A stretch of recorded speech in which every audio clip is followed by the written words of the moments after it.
Hello, and welcome to week 11, day 76 of Man versus Violin. This is my 76th day working on the violin, practicing the violin. I've been able to practice every day for the last 76 days. Some days not as long as I would like because of commitments with work. Also, I had an issue with my house flooding. But I've been able to, at least a little bit every day, practice the violin. So my goal is to make it to 100 days where I practice every day. And I think just a little bit every day helps build that muscle memory, helps also build the hearing where the notes are. Because as I kind of mentioned in an earlier video, I'm not using any reference points for the notes. I'm trying to start off by building my hearing where the notes should be. So this week I've been working on the Suzuki book song Long, Long Ago. So here is Long, Long Ago.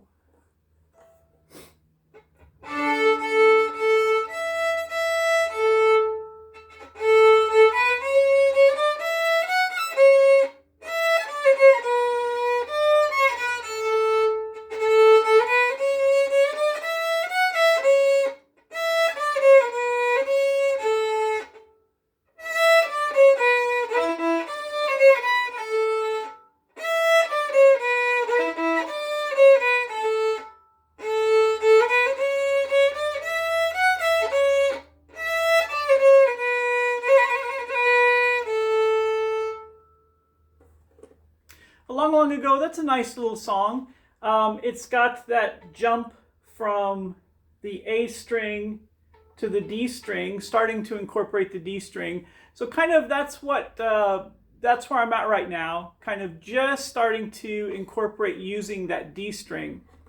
And also another thing that the books that I'm using are starting to talk about is using the pinky finger to play the next higher string.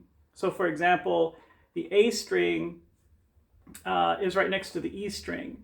So on something that requires moving from A to E, using the pinky finger to finger the E instead of moving over to the open E string.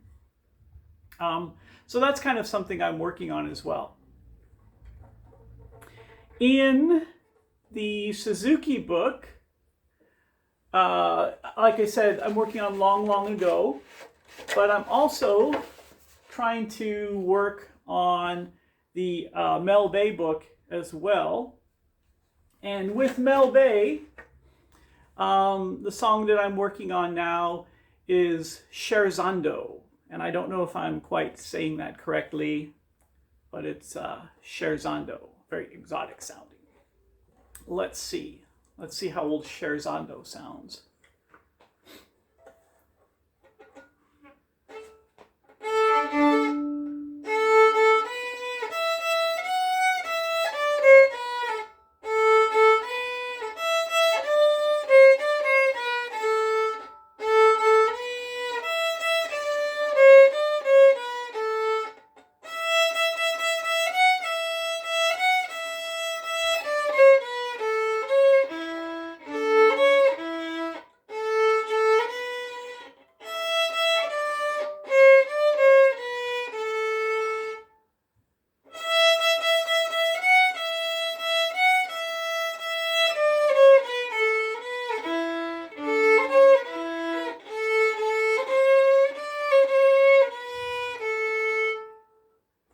So Scherzando is a song that's using that E, that open E.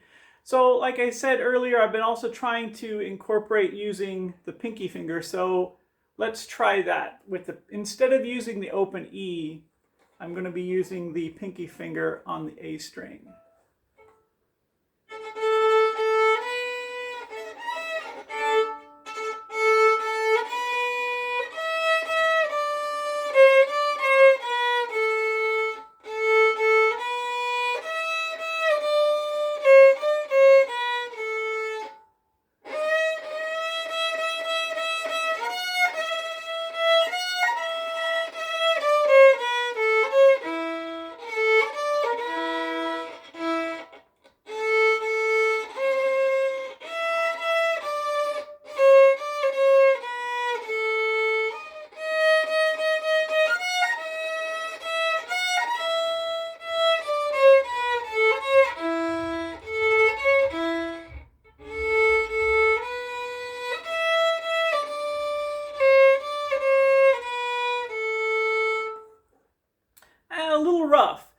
that's okay. That's kind of where I'm at right now, just trying to get the feeling of using that pinky finger. So if you could hear, the first time that I did it with the pinky finger, it was pretty close to an E. The second time I did it, I was a little off in my fingering position. So, but that's why I'm not using reference markers, because I'm trying to get in the habit of hearing where I'm off and trying to correct that just by using my hearing the note, which has always been a weak point for me musically. I wouldn't say I'm tone deaf, but I wouldn't say I have perfect pitch either. So the instrument that I've been using, if you saw the last video, is a Symphony violin by Fiddler Shop. And this violin I've been using now about a week, and I really like it. It sounds great. I sound terrible, but the violin sounds great. And it's also a very beautiful looking instrument, especially on the back. It's got a one-piece tiger stripe back. So if you look at the back here, I don't know if it comes across really well on the video camera, but the tiger striping is very three-dimensional, and it's really beautiful. It's a really beautiful instrument. And the striping is also on the neck as well. The violin itself has a very, very strong tone, very powerful. It sounds beautiful. I hope that one day my playing can do it justice. Right now, what I've noticed with this violin compared to my Cecilio violin is that this violin is much more nuanced. It picks up even the smallest sounds.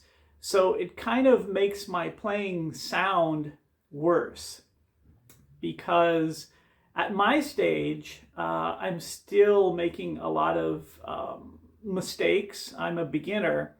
So this is kind of highlighting and making those mistakes sound even worse.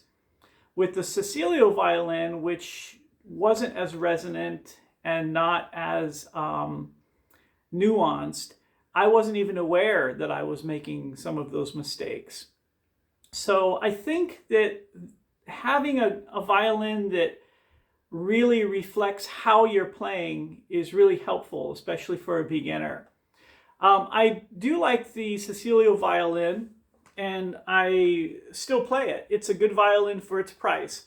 But this Symphony violin from Fiddler Shop is really well built, good sounding instrument, and I think it was a very good value for what I paid for it.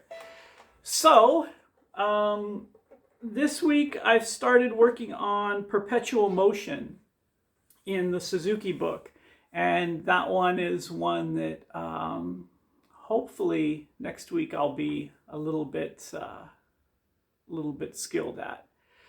So that's it for this week. Week 11, day 76 of Man vs. Violin. Thank you for tuning in.